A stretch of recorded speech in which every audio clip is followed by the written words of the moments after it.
Hello guys, welcome to the channel. News और update के session में आपका स्वागत है। तो सबसे पहले न्यूज़ मेटावर्स से। मेटावर्स के अंदर वॉलमार्ट के बारे में गाइस आपको पता है कि वॉलमार्ट दुनिया का सबसे बड़ा डिपार्टमेंटल स्टोर चेन है। पूरे वर्ल्ड वाइड इसकी हज़ारों ब्रांचेस हैं।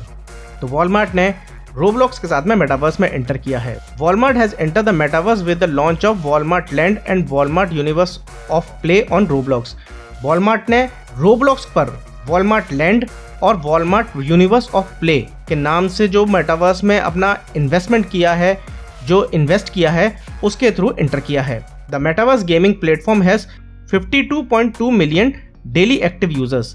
रोब्लॉक्स के मेटावर्स की बात करूं तो रोब्लॉक्स के डेली के जो एक्टिव यूजर हैं वो 52.2 मिलियन डेली के एक्टिव यूजर हैं और 11.3 बिलियन एंगेजमेंट आवर्स हैं।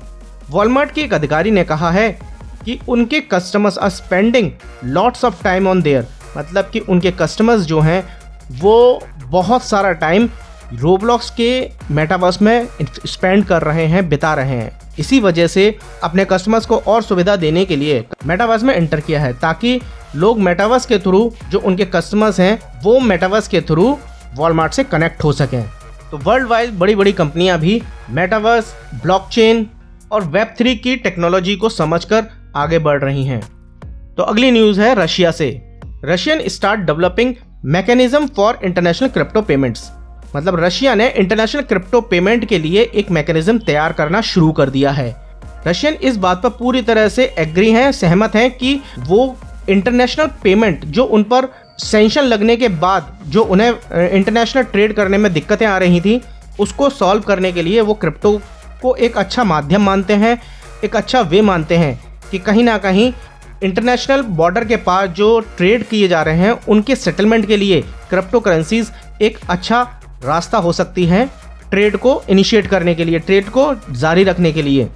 फाइनेंशियल अथॉरिटी इन रशिया है begun work on mechanism facility of employment of crypto currency for settlement with other nations amid sanctions, मतलब सैंक्शन के बीच में रशियन फाइनेंशियल अधिकारियों ने एक ऐसे मैकेनिज्म की तैयारी शुरू कर दी है जिससे जो उनका एम्प्लॉयमेंट है, जो वहाँ का ट्रेड है वो क्रिप्टो करेंसी के थ्रू वर्ल्ड वाइड हो सके, सीमा पार हो सके।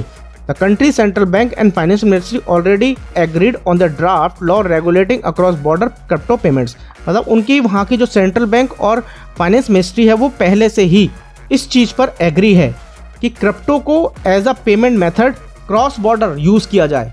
तो गाइस हम सब जानते हैं कि युद्ध के चलते रशिया पर बहुत सारे वर्ल्ड वाइड सैंक्शन लगे हुए हैं और उसके थ्रू और उस सैंक्शन की वजह से रशियंस को वर्ल्ड वाइड ट्रेड करने में बहुत दिक्कत आ रही है। उनके अपनी कंट्री में तो वो अपनी लोकल करेंसी से ट्रेड कर सकते हैं, पर वर्ल्ड वाइड ट्रेड करने के लिए उन्हें एक इंटरनेशनल करेंसी की ज़रूरत थी। वर्ल्ड वाइड सैंक्शन लगने के बाद रशियन अथॉरिटी कहीं ना कहीं इस चीज़ को तलाश रही थी कि किस तरह से वर्ल्ड वाइड ट्रेड किया जाए और उसके लिए क्रिप्टो करेंसी से अच्छा कुछ भी माध्यम नहीं हो सकता। तो अगली न्यूज़ है यूएस से, अमेरिका से। वहाँ पर जो क्रिप्टो लेंडर है, एक क्रिप्टो ट्रेडिंग प्लेटफॉर्म है नेक्सो, उसके खिलाफ यूएस की जो सिक्योरिटी रेगुलेटर्स ने उन्होंने करीब आधा दर्जन से ज़्यादा केस फाइल किए हैं। The crypto lender Nexo is having issue with state authority from California, New York, Washington, Kentucky, Vermont, South Carolina और मैरीलैंड। वहाँ पर जो क्रिप्टो लेंडर जो प्रोवाइडर है नेक्सो, उसका कुछ ना कुछ थोड़ा बहुत इशू चल रहा है वहाँ की जो अथॉरिटीज़ हैं उनके साथ में, स्टेट अथॉरिटीज़ हैं उनके साथ में। कई राज्यों के जो राज्य प्रतिभूति नियामक है उन्होंने बताया है कि जो कार्रवाई है वो नेक्सो की एक सर्विस है अन इंटरेस्ट प्रोडक्ट EIP, वो उनके जो लॉज हैं, उनके जो कानून हैं उसका उल्लंघन करती है, जिसकी वजह से जो क्रिप्टो लेंडर है नेक्सो उसके खिलाफ आधा दर्जन से ज्यादा केस फाइल किए गए हैं।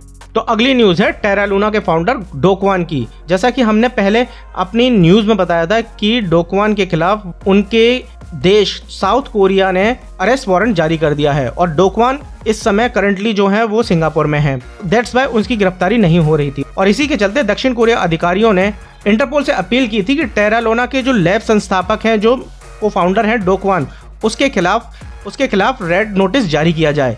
और इस रेड नोटिस के जारी होने के बाद दक्षिण Korea global law enforcement body के तहत प्रत्यर्पण, आत्मसमर्पण और इसी तरह के कई कानूनों के द्वारा लंबित व्यक्ति को अस्थायी रूप से गिरफ्तार करने के लिए लीगल हो जाता है। तो कहीं ना कहीं ये दक्षिण कोरियन अथॉरिटी के लिए एक अच्छी बात है कि जो इंटरपोल है उसने डो क्वान के खिलाफ रेड नोटिस जारी कर दिया है।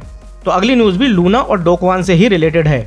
डो क्वान के खिलाफ जो ये अरेस्ट वारंट जारी हुआ, जो रेड नोटिस जारी हुआ, अरेस्ट वारंट तो उनकी जो साउथ कोरियन सरकार है उसने पहले ही जारी कर दिया था। उसके साथ ही इंटरपोल ने भी डो क्वान के खिलाफ कल रेड कॉर्नर नोटिस जारी कर दिया। और इस खबर के आते ही लूना के प्राइस में कल 40% का जंप देखा गया। करंट टाइम की बात करूं तो लूना करीब 50% 49% के गेन के साथ ट्रेड कर रहा है। तो कहीं ना कहीं ये पॉसिबल है कि ये रेड नोटिस जारी होने के बाद डो क्वान का जो अरेस्ट है वो बहुत जल्दी हो सकता है। टेरा क्लासिक मंडे को 40% बढ़ गया as market react on the news that founder Do Kwon was wanted by Interpol. मतलब इंटरपोल के द्वारा डो क्वान के खिलाफ जो रेड कॉर्नर नोटिस जारी किया गया, वो जैसे ही ये खबर मार्केट में आई, टेरा लूना का जो प्राइस था, टेरा लूना क्लासिक का जो प्राइस था वो 40% 50% के करीब ऊपर चल रहा है इस समय। तो ये बहुत बड़ी न्यूज़ है।